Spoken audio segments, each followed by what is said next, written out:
Their payoff was pizza. Their code word, cowabunga. Heroes in a half shell. I can't believe they did it. With lots of games in recent memory releasing either broken, missing content, or just not fun, it's great to see a game get released in a complete state.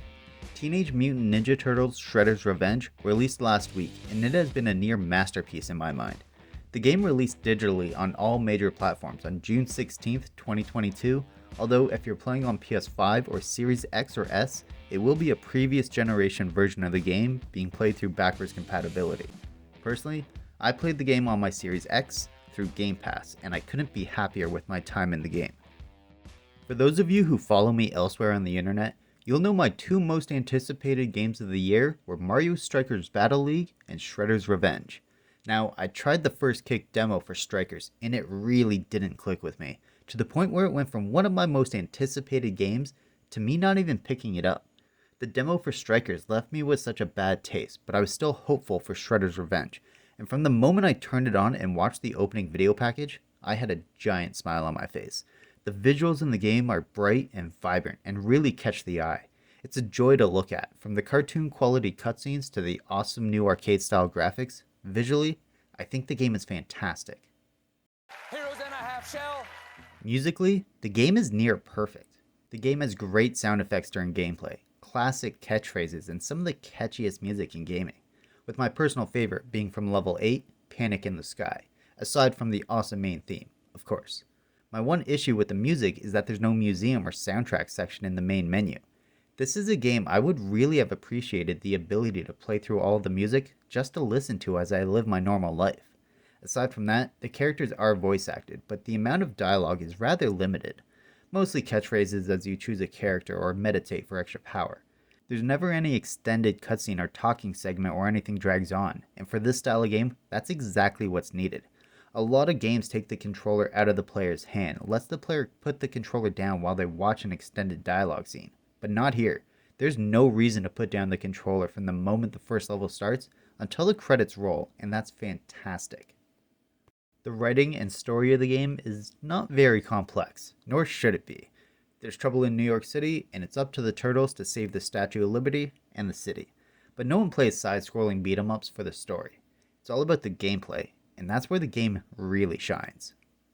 The gameplay is a nostalgic trip in the best sense imaginable.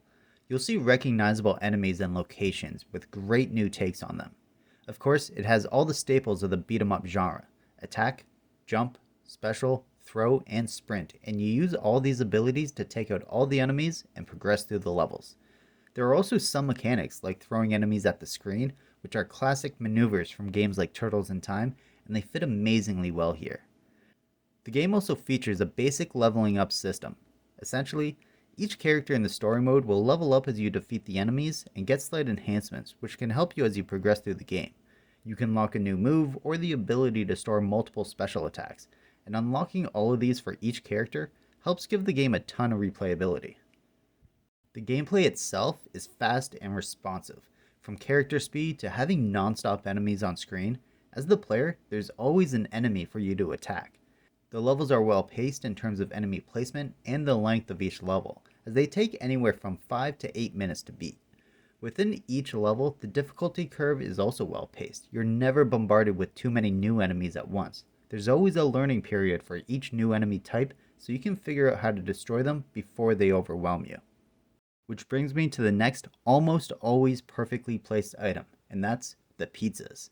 Pizzas are used for healing your character. In my first playthrough of the game, on almost every level, just as I was approaching a near-death moment in the game, a pizza would be just around the corner. It's as if they actually playtested the game and figured out where the majority of players would need some help and gave it to them.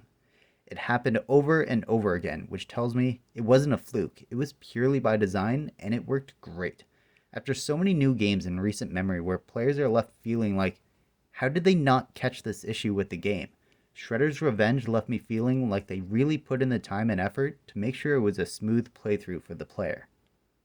As you play through the 16 levels and beat the small-time enemies and end-of-level bosses, you'll notice challenges for you to complete. These challenges range from simple things like using your special attack to take out a certain number of enemies, to more difficult challenges like beating the entire level without taking damage. These challenges really give the game a lot of replayability if you want to 100% the game and unlock all the trophies or achievements. Another way you can replay the game is through the arcade mode.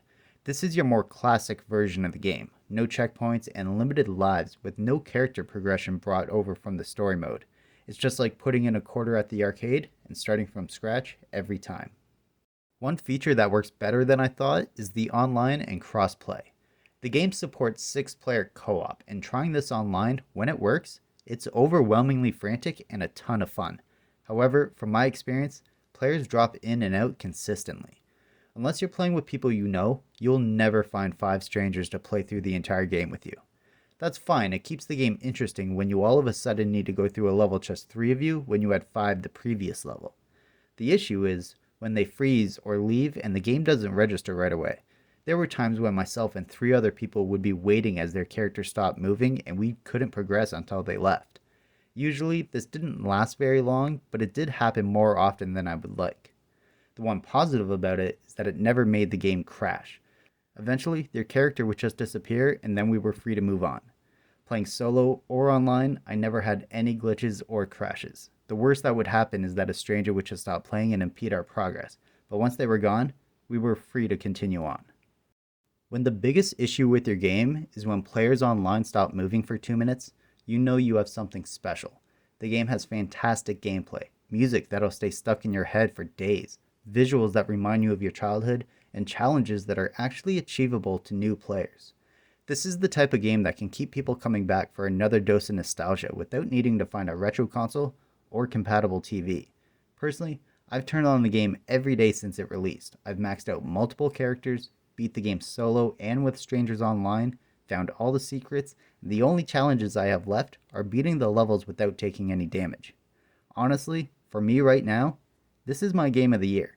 I was excited for it leading up to its release, and it actually didn't disappoint. If you have any nostalgia for the Ninja Turtles, you enjoy beat-em-ups, or just want to play a game like you would in the arcade, then absolutely give this game a try. The game at its core is exactly what I wanted it to be, and that's fun, and I couldn't be happier with it. But let me know your thoughts on the game down below. Be sure to tell me if you love it or hate it. Just be sure to let me know why. If you enjoyed the video, be sure to give it a thumbs up. It really helps out a lot, and be sure to share the video with anyone who might enjoy it. If you're new here, don't forget to subscribe for more video game related content. Thanks for making it to the end of the video. Thanks for watching.